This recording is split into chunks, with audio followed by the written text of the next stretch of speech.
Thank you once again for being here, and I must admit I'm quite nervous to be in this round table with such famous and great game designers. I'm nervous to be with you because I'm a fan of your games, I must admit, and I'd like to welcome Asger, Jason, Xavier, and Ignacy. We'll start by asking you the general question about the topic of the conference, and what are the challenges of creating games for these contemporary societies. We could start freely, as you wish. Who wants to step in the discussion? I can say that in my opinion it is these days is much easier than it was like 20 years ago. Not to offend my parents, but they were not gamers, geeks, they didn't play anything. Today's people who have 30 years or even 40 years, they already played video games, they already played some games. So today's modern society understands what's gaming. Like our parents, once again, not offending anyone's parents, but our parents, for the gaming is for the kids. Today's adults understand that games are part of the society. Like they all play on a phone, in a metro, whatever. Like so. If I was designer in the 70s, and I think it would be much more difficult to reach audience other than kids. And today I can design Robinson Crusoe Detective, and I'm in bookstores and everywhere else. And so I think we are lucky, but I haven't designed back then. But I think today's society knows that gaming is not for the child, and is good. And if you want to step in? I think from my point of view in the historical gaming space in particular, as the nature of the hobby transitions and it becomes more inclusive and we have more women participating, more marginalized groups participating, the tension for designers is that the core audience of angry old white men like this crew is still part of the hobby. At the same time, we're trying to sort of be open and more inclusive to other segments of our society so that our part of the hobby doesn't die out. And managing expectations from both of those groups has developed into a challenge, at least in the United States. That's very interesting. How can you manage those expectations? I'll probably, if you don't mind, was our last question actually, but I think no one knows it besides me and Mikhail, so we can switch it because it makes lots of sense with what you're saying. Of course, we want to really open the community and etc., but the core of the community is still the same. And doing a bridge to what Joanna was saying, my question would be, do you design your games with any inclusivity concerns in mind? How do you deal with all these tensions?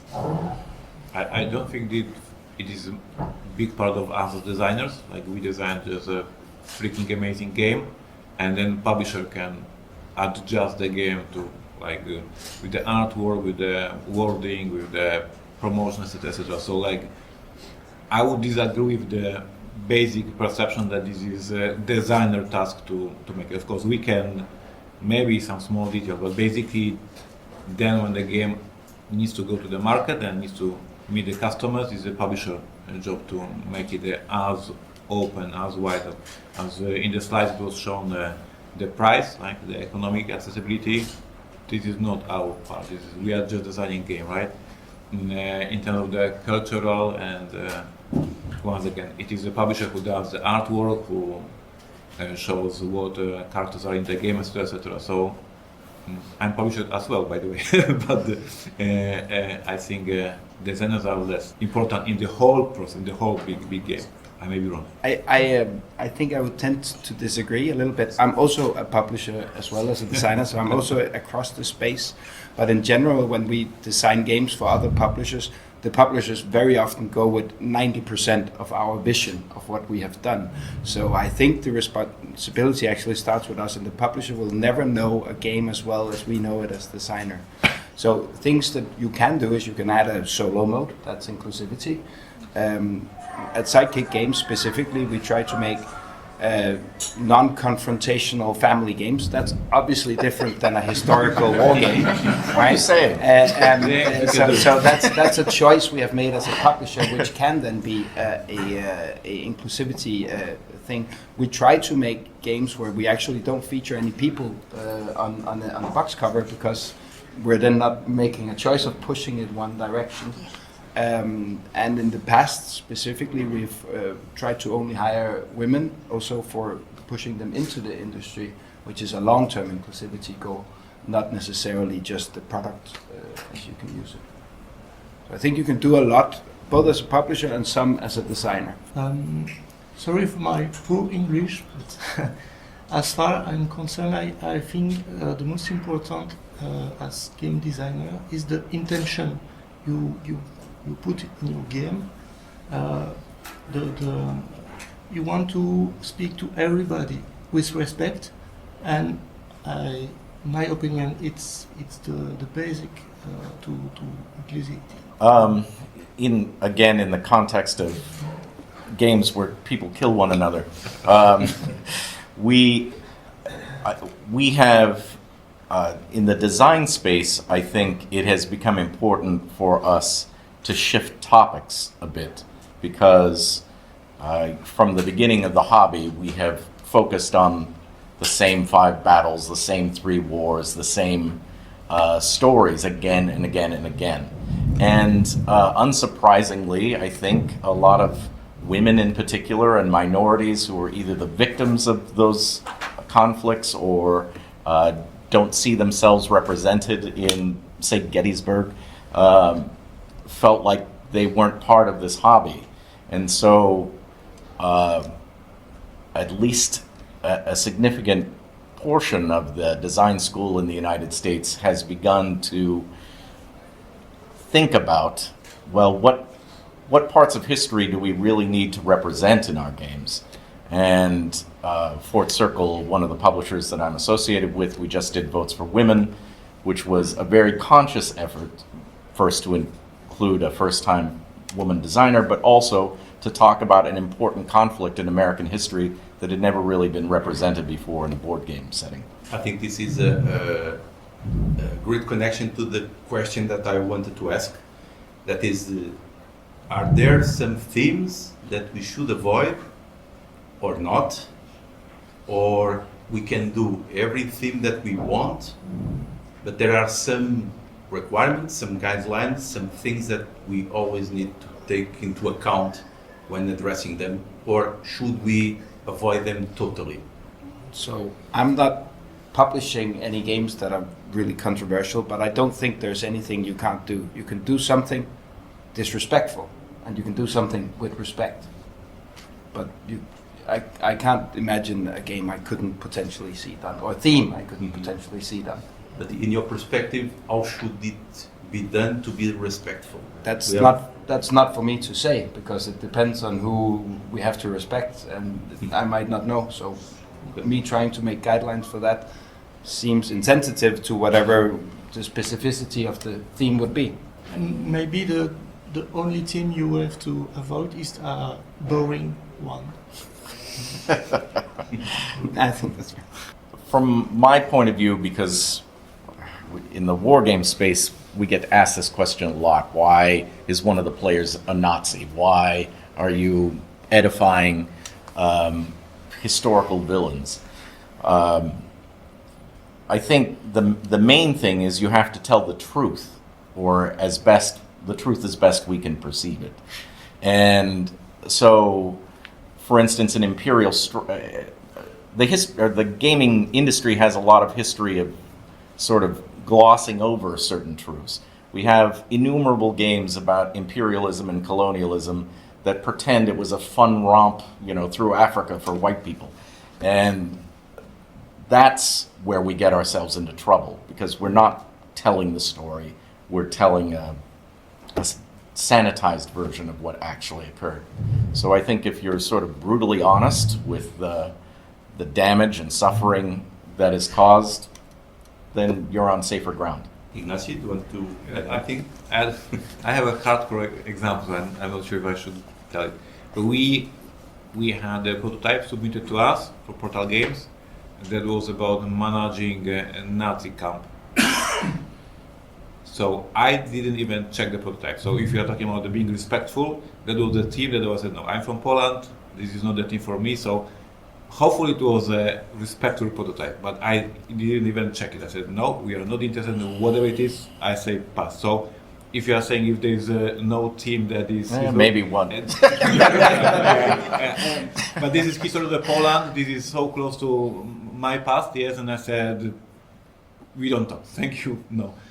So I don't know, it's I agree that because there is a lot of games about the difficult topics that are very well done, and then there was one that I said, thank you. And one of the memories that will stay me for life is visiting Auschwitz and Trzewiczek. But there is a very famous example of a game talking about the concentration camps. So Train, I think it's Brenda Romero, is a very famous game, and it's almost not a game but an experience where the players, as they go along, you have a small train, you drag it along, and then you flip over a card, and now you get X number of passengers that you have to stack. It's a dexterity game on. Then you drag it on to the next station, you get more.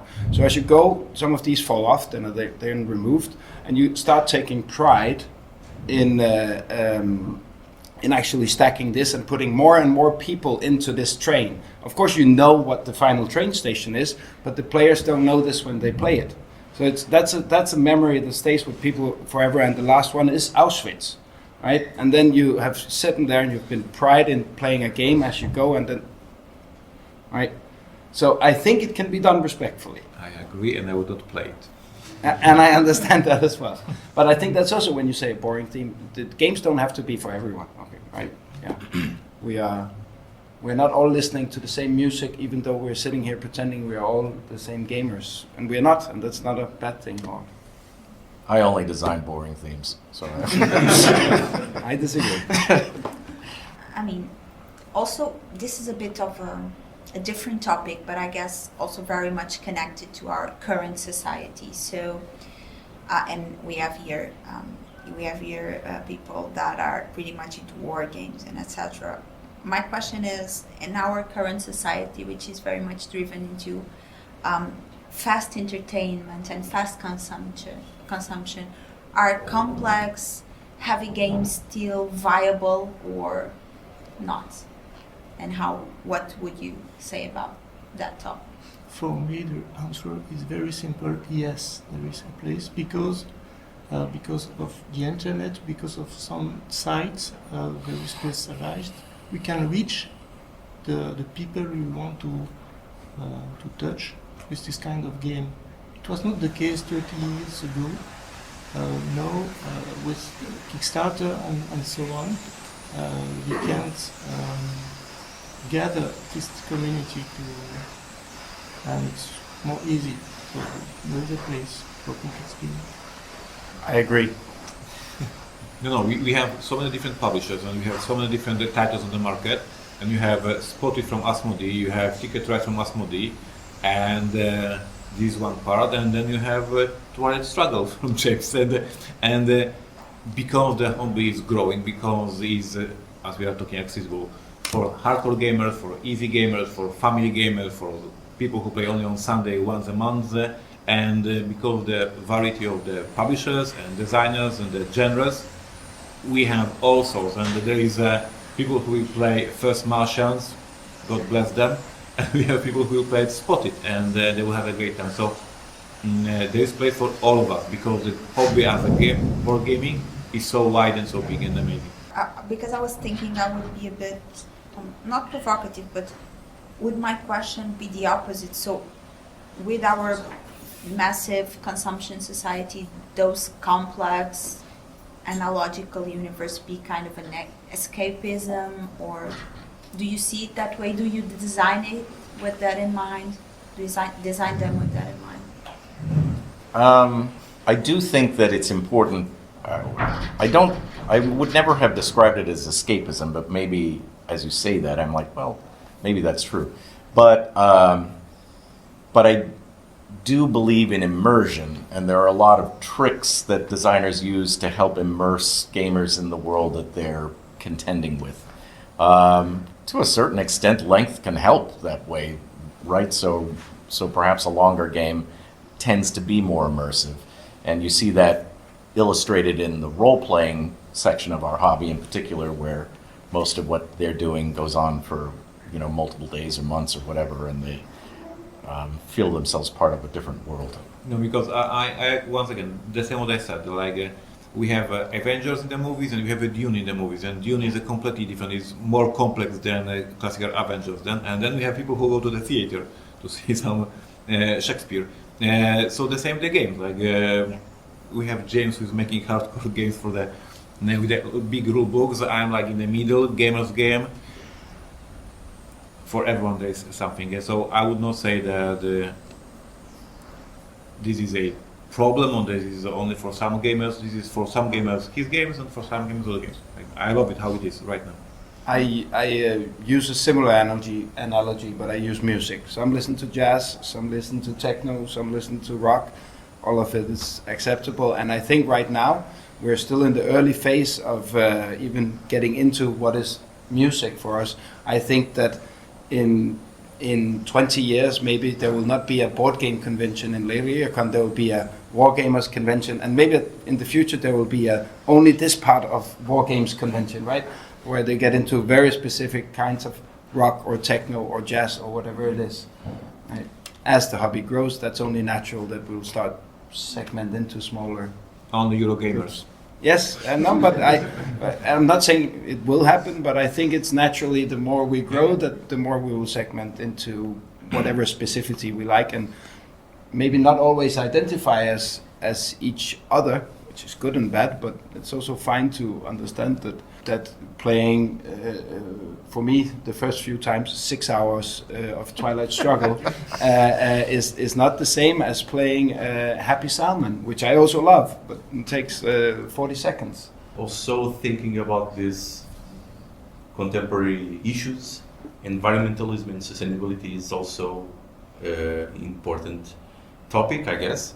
And we see that the industry is going sometimes in an opposite way because of the deluxeified editions, bigger boxes, those types of stuff, those types of game approaches. What is your opinion about this? Even in a time where some publishers also claim for sustainability, they change the type of bags, they do not use plastic. It is all your fault. It is all Eurogamers' fault. I'm serious. Like you have a couple of examples on the Kickstarter when companies were having two pledges: pledge with the miniatures and pledge with the wooden meeples. Guess what? Millions of dollars on the plastic miniatures. This is all. I'm answering this question in my podcast. I have a podcast called Insider, and every couple of weeks there is a question from the listener: why board games are not more eco-friendly? Why these plastic miniatures? And every time I say the same, guys, this is you. You are pledging this money. You are putting this money on the Kickstarter. There is no other intention besides earning money, obviously. Data shows it's the customer who wants. And you gamers ask for double layer boards because the cubes will stay in the place. It's more waste.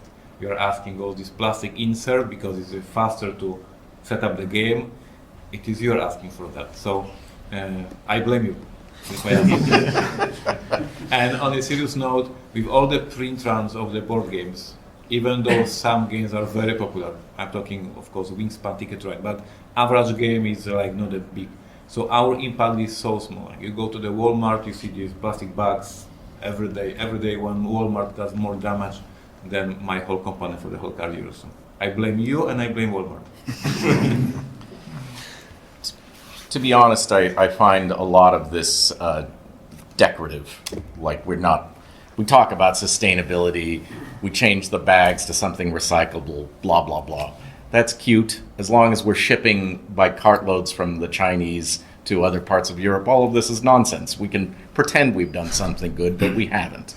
GAMA, the Game Manufacturers Association in the United States, has begun a sustainability initiative to help with processes and share information amongst publishers in order to help them be more sustainable. But even that, I think, as long as we're manufacturing in China, that's kind of tip of the iceberg of the problem. Yes, I agree. Sustainability is vital. It's important. It's a sustainable trend, but maybe it's unuseful because we are in a box. We are everybody in a box, and we are unable to think outside the box, the solutions. And the box is called endless growth and quest for profits, regardless of external costs. That's the box, and we are in. I think there's things we can do as a publisher. We still have to shrink wrap on our boxes because all our distributors and retailers want this. But otherwise, everything in our games, for the 8 games published so far and the 9th on the way, is wood, paper and wood, and all of it is FSC certified. And I also think that part of it is the Kickstarter publisher's responsibility, because if you do let's call it a pump and dump, you build up a lot of interest and you make a lot of hype about something and you sell it with 12 expansions from the get-go in an all-in pledge. I'm guilty of doing an all-in pledge last week, but it was Earthborn Rangers, where everything is also fully sustainable and from with not even plastic coating on the cards, etc.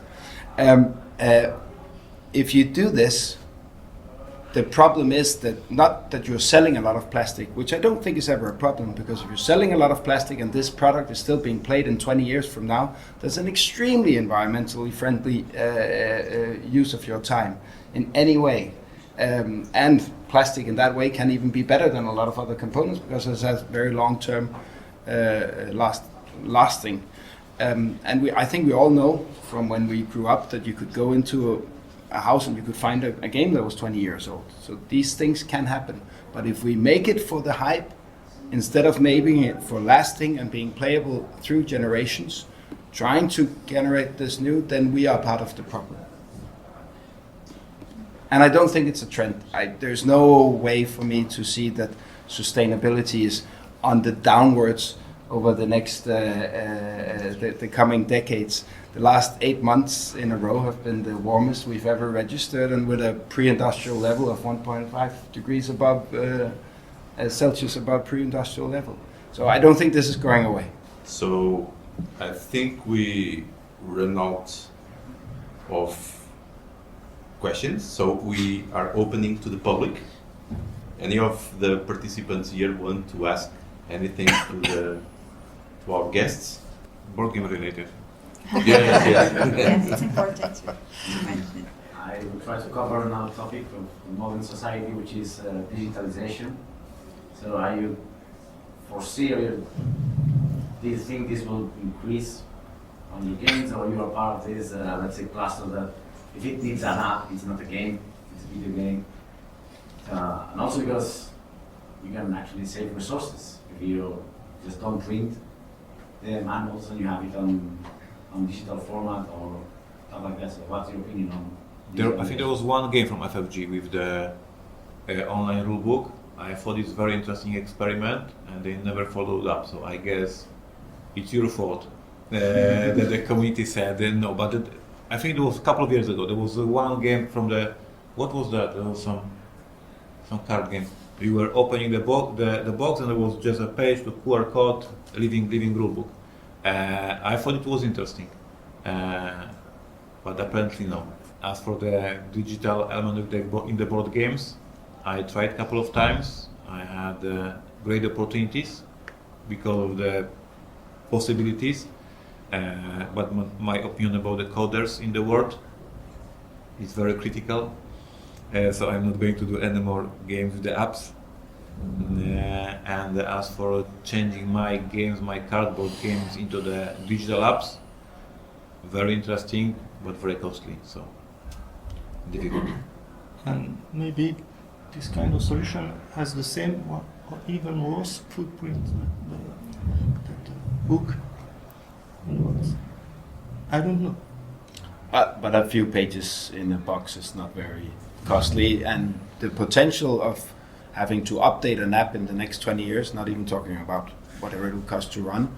And if it then is not updated in 20 years, then suddenly you have a product you can't play.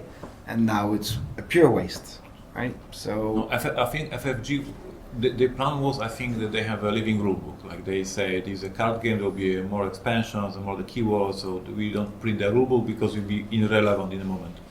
But the community said, no, give us a rule book, give us printed rule book. But if the company goes bankrupt, if the website gets hacked, if the thing gets lost, then it's gone. If it is in the box, it can potentially last forever. I got this question for First Martian since 2017. Yes, so everybody was buying First Martians, or not buying, but just trolling in the internet. Was what if Portal Games out of the market? What will happen? Yes, this is a valid question. I'm still in the market, by the way.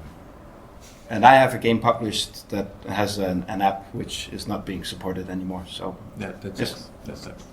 And your opinion on this? Well, I mean, in the grand scheme of things, it seems to me that forget it. Computerization of Come on, you.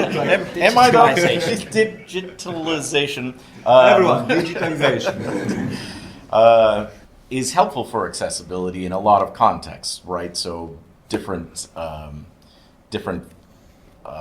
physical disabilities, folks who suffer from visual impairments, but and of course I have some games that have been made into apps, and a lot of people play that way, and it provides an additional accessibility of allowing people from great distances and different cultures and different languages even to play the same game. So all those virtues are very real, but the problems are also very real. So I don't see any acceleration in it. In fact, I see a little bit of deceleration overall with experiments and with the number of board games that are being translated into apps.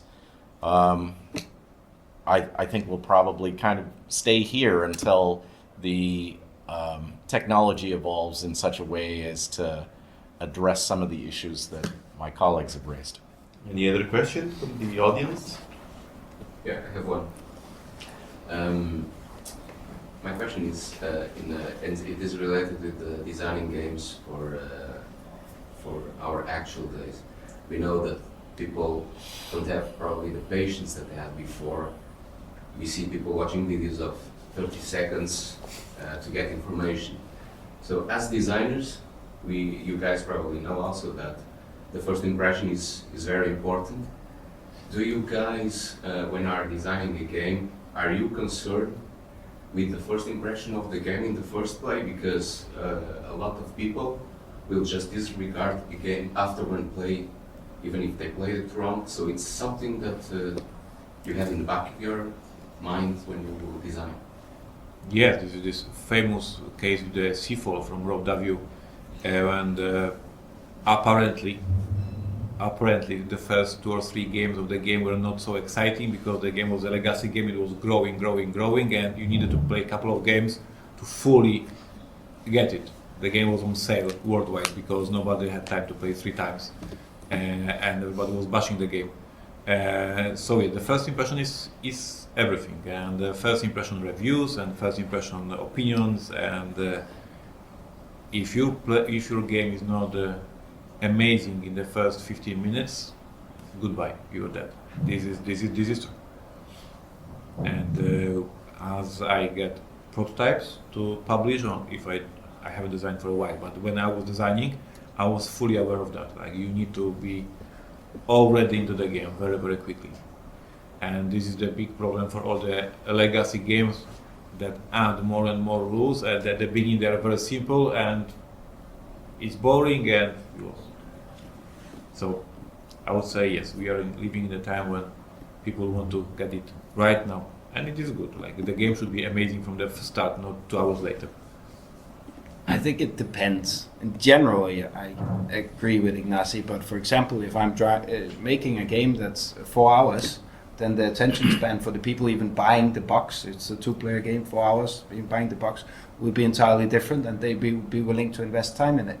If they are paying lots and lots of money for a Kickstarter project, then they're already predisposed to like it and to invest the time in it. So I think it depends very much on the specific audience. I think I generally probably design the shortest games around, so it's very, very much important for us. So important that we often also want to put in a family variant that you can remove a few rules to make it even easier. So we try to make a core game that you guys would like and enjoy and play 5-10 times, but and then in advance to make you play it forever if you really become fans. We did this with Heat, and we do this with our own games.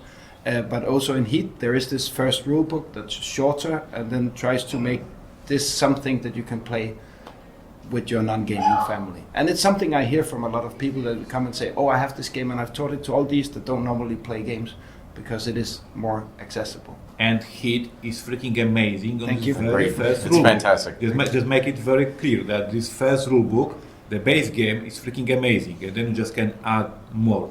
But if the first version would suck, nobody would Yes. check the other rule Yes. book. But We- the first rule book is already brilliant. The way we think about it is that I want it to be something that you guys would play and maybe even play 5 times. But at some point you would say, I would like more, Yep. right? And that's what I would then call the family variant. And then I want to put the whole game in there so that you can play it and maybe even add the... And we do the same with our own publications. They are simpler than Heat, but yes. I could go on and on about how brilliant Heat is. Let's do in this. I can do go. Yeah. I wrote a whole piece about this, so yeah, let's do this. But in answer to your question, I think length doesn't necessarily, like, I'm in the one part of the hobby where it's okay to take 3 days. They don't care. They're like James Joyce readers. You know, they're waiting for the end. It's cool, but this is the immersion thing. Like, if you feel from the start that you're participating in something and your disbelief is suspended and you're in this world, then people will spend as much time as they desire in that other world. But you got to get them in there faster. And I personally don't have a lot of patience for games, either Euros or war games, where, like, okay, 3 hours are spent functionally on setting up the conflict that you're trying to get to. I think that is a designer wasting players' time. I agree, but if you accept to play Heat after the talk, I'm sure I will beat you. I'd love to. I think you will sell a lot of it. If I may, add something not really related, but Ignacy related to this first impressions, mentioned reviews. So I was thinking, in this, also contemporary society where this social accessibility of communities is so important and so notable, how do you deal with these reviews on internet, Board Game Geek, and all the comments? Do these impact your work in any sense or not? Have you have any experience? I specifically read more the 1 comments than the 10 comments on BGG and ratings, etc., and try to follow it. I don't watch a lot of the videos because it takes too much of my time. But I do, and I look for it, and generally I just try to, sometimes just for finding laughs. For Heat, there is it's impossible to catch up, and there's also the catch up is too strong. You can find both of these comments in the 1 ratings of BGG. So this is where I blame you guys. This is where I blame the users for the feedback and the critical thing. But I think it's just part of it when you put something out there.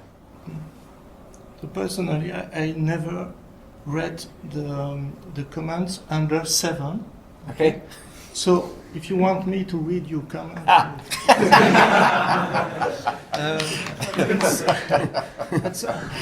I must say that sometimes the comments I prefer are not as sometimes people explain why they don't like this kind of this part of the game, and sometimes it's very interesting, and it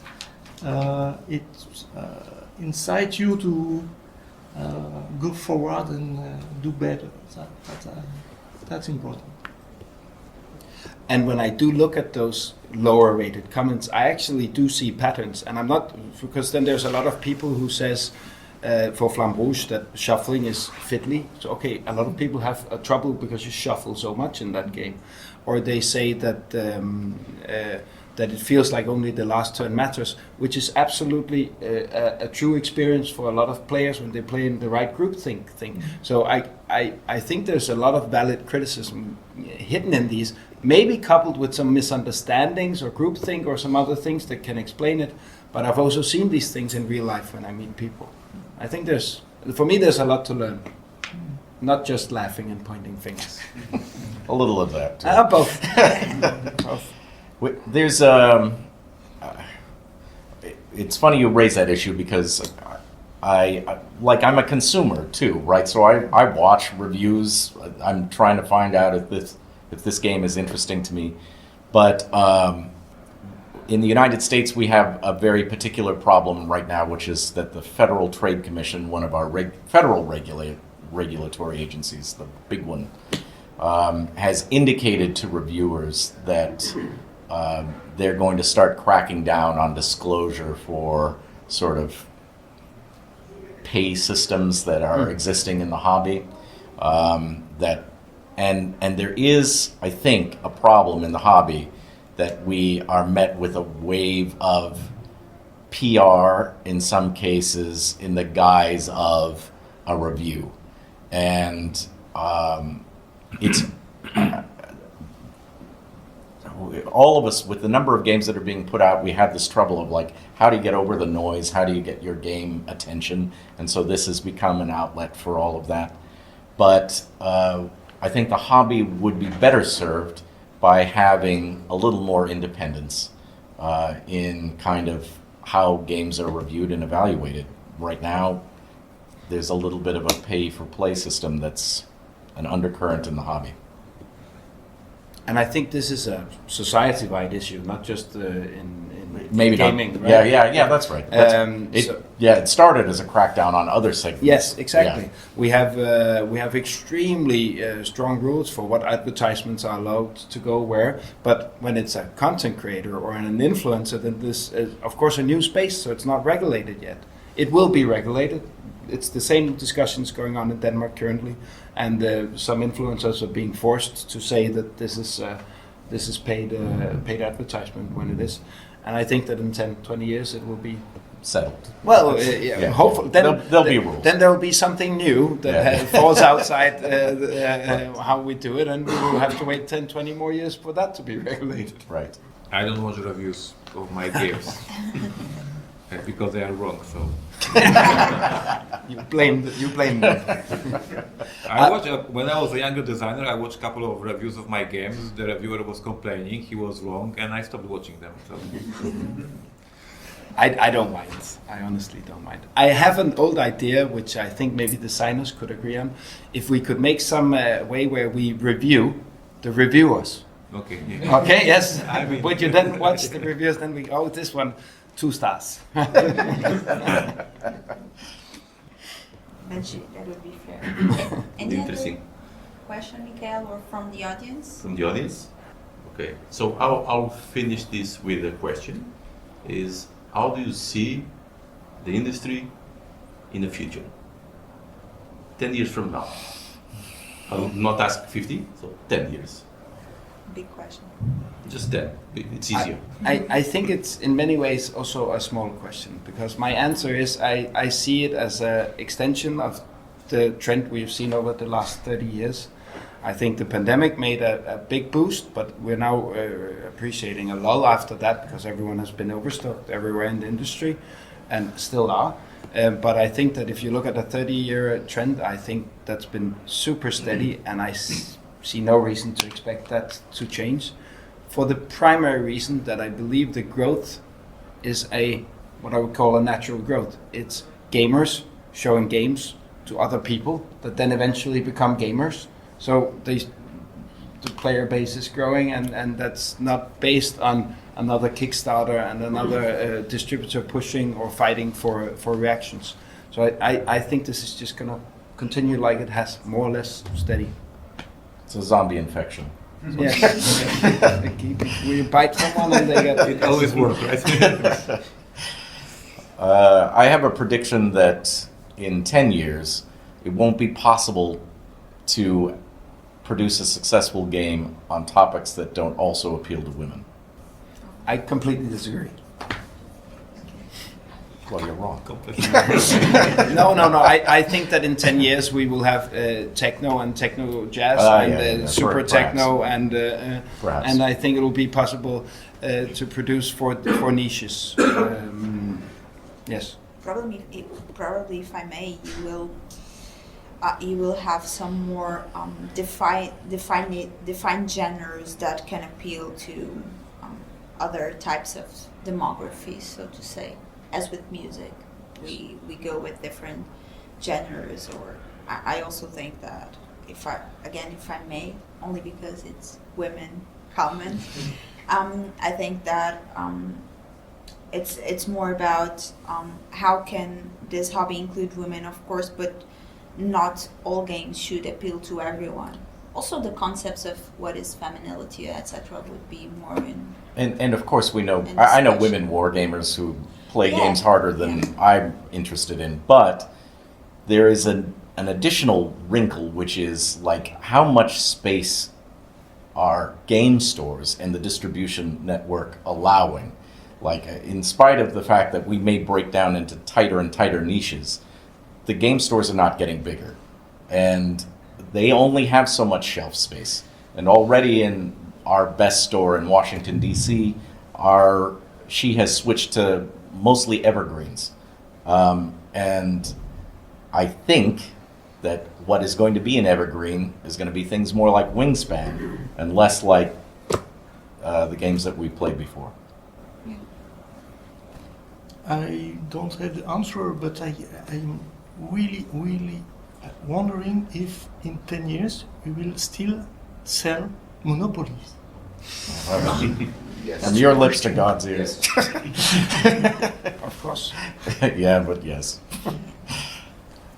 One big thing that I think will probably change, which relates to your local game store question, is that, of course, e-commerce and that's another 20-year growth line that's only been going one way. Mm-hmm. And we see bankruptcies in Germany on big retail chains and in everywhere from that being clothes or other kind of department stores, because competing with Amazon and online retail is really hard. So I think that's a general society-wide trend that we will keep witnessing the impact of, which will hit game stores either by focusing only on the most mainstream or eventually closing. I mean, I think that's an interesting point, different point altogether, not really the topic of this roundtable, but just our game stores already went through a round of devastation. And again, interestingly, a lot of the most successful retailers in the United States are women-owned game stores because they brought a different sense of how do you build a community around my shop than the pizza guy from The Simpsons with his stained shirt and disinterest in his customers. Beautiful closing. Any predictions, Ignacy?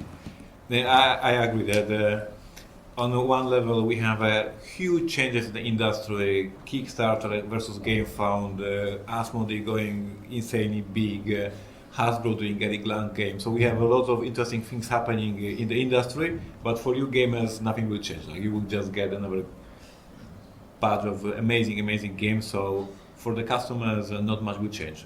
For us working in the industry, there's a roller coaster happening for the past few years, and it will continue for the next 10 years for sure. Okay, so I think we finished our time. I'd like to thank you once again.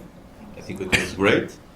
Thank you for spending your time with us, your valuable time, and thank you for the audience to be here. And now we are going to the keynote speakers and to the long and to the shorter presentations. Yeah. So thank you a lot. Thank you. Thank you.